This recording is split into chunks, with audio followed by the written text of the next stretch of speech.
I think there was a need for the Bridging the Gap presentation today because it forced our teachers to have that self-reflective conversation within themselves as to what are we doing, what can we do better, and how can we better build relationships with African American students and all students. Each one of us has to touch a life of a student in some way to grow greatness at Lakewood High School.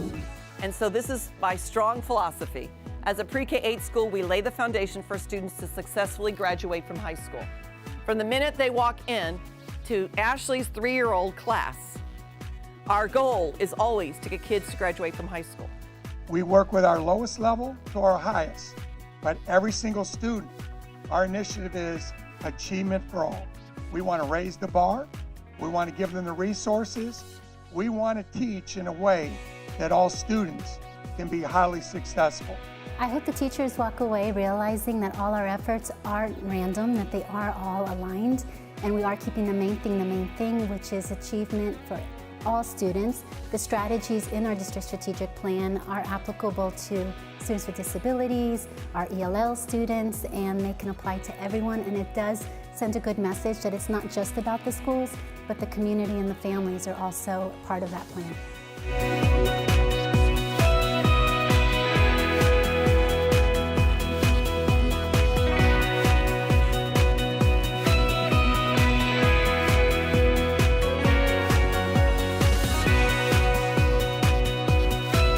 It was definitely thought-provoking. It made me think about my approach in teaching and how it directly impacts the kids. I was glad to see that it's something that the district is questioning, and I'm glad to see that different teachers have different ideas.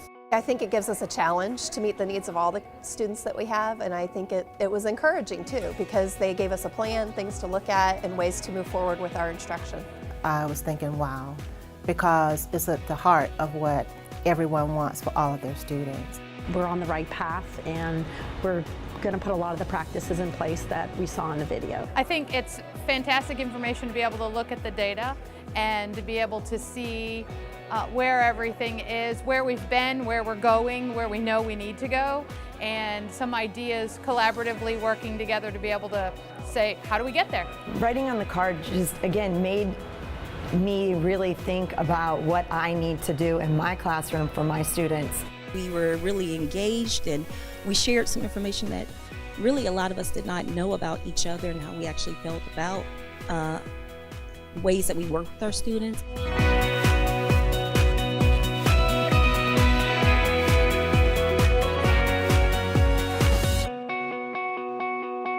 I wrote building a strong community because I think having a strong classroom community, it sets everybody up for the same expectations and the same attitude. You've got to build that relationship so they trust you and believe in you, and then they eventually will believe in themselves. I'm going to continue to invest in relationship building the whole year, not just at the beginning of the year, but every day, the whole year. I wanted to use lots of various styles of teaching to try to get to all the various styles of learning. I want them to know that it's important to me, and I'm their cheerleader. I'm rooting for them, and I value them. It's all different things that we need to use in the classroom to make sure that we're closing the gap and not leaving our students behind.